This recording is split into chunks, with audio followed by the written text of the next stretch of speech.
And I think what the American taxpayer really is entitled to know is that nothing is more wasteful than this hot and cold blowing in these kind of costly programs.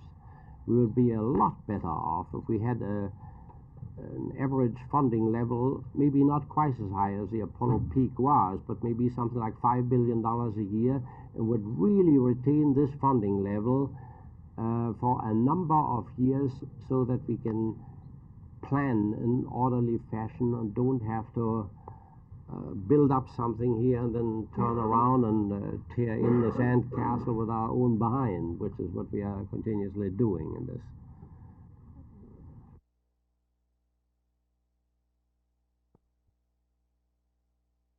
Now there's a draft deferment, but I would hope that this kind of volunteer service to your community and to your world is equivalent and even more patriotic, say, than entering the military. Can you project a date when that might come to pass? I wish I could. We've proposed it. Maybe Congress will pick it up this year, maybe next. I think it probably has something to do with the degree to which the war in Vietnam is wound down and the shooting stops. We go back to a peacetime military. Under those circumstances, I think we'd have a great chance of getting that proposition through.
Well, the President wants to widen the opportunities for an American to serve his country, either in the Peace Corps or domestically, full-time, or in the summertime, or part-time in his own community.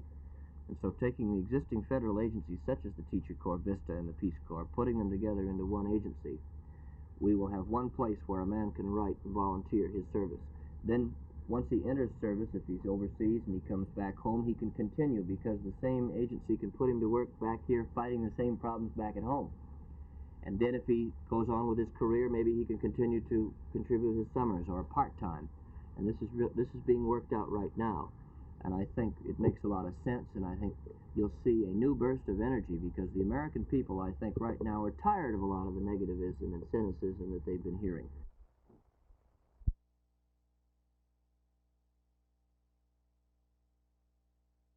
Mrs. Alley, was your house one of those hit? Yes, it was. Have you seen it? Yes, we did. We didn't see it too well. We went over there just now to look at it, but we couldn't get up to it for all the pieces of trailer that were over there. Is it pretty well damaged? It's turned over on its side. I couldn't tell if it was torn up or not. Where's your husband right now? He's going to see if he can get some baby milk. All of our baby bottles and everything were in there. Do you know whether you'll be able to move back into your house when all this is cleared away? Does it look like it's damaged too badly for you to move in? I don't think we'll want to move back out here. Why? Because of the tornado. Well, we heard so much about tornadoes hitting trailer houses anyway, and then it hit ours. I don't want to live out here anymore. Do you think you've lost very much of your personal belongings out there? I don't have any idea. It's dark out there. I can't tell. Is it insured if you have? We don't have it insured. I don't know if they have insurance here at the park or not. Where are you going to spend the night tonight? I think we'll go. My sister's at Wiley.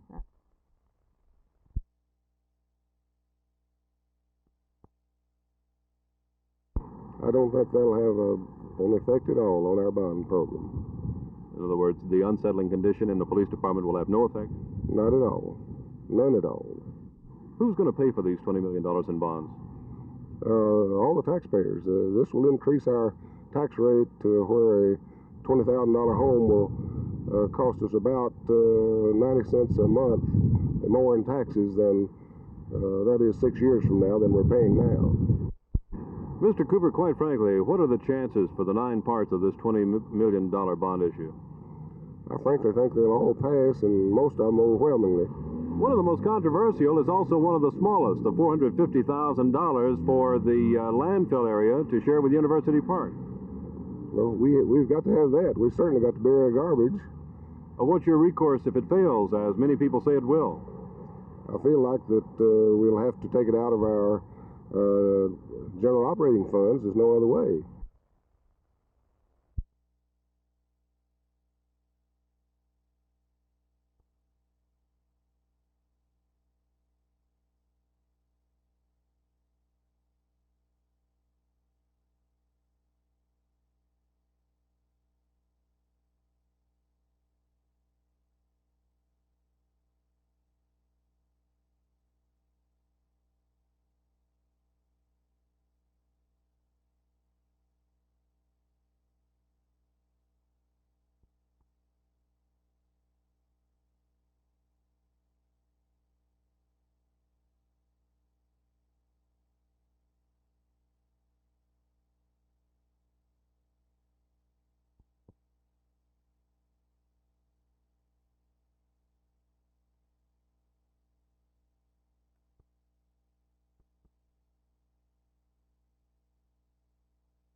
the firepower that they have is largely of missile type, and this is the surface firepower they have.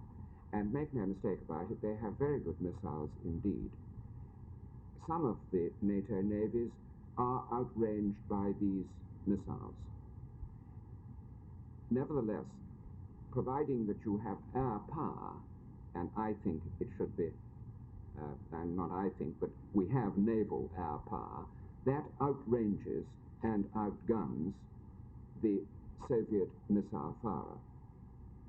Now, perhaps the more difficult gentleman to deal with is the subsurface ship, in other words, the submarine. And make no, again, mistake about it, the Soviet submarine force is extremely big, and in the briefing that we shall be giving later on today and tomorrow at this conference that we're going to, we shall quote figures of, I think it's 380 submarines. Now, I wouldn't want to say that they were all in the North Atlantic Treaty Organization area. Of course, some of the Soviet submarines are disposed out in the Pacific and would be used there in time of emergency. But the force that we have to face in the Atlantic is certainly very big indeed. Tired of it. And they want an outlet. They want a place where they as people can work with other people and helping them on a personal human way to achieve a better life. And hopefully this agency will spark that kind of new American idealism.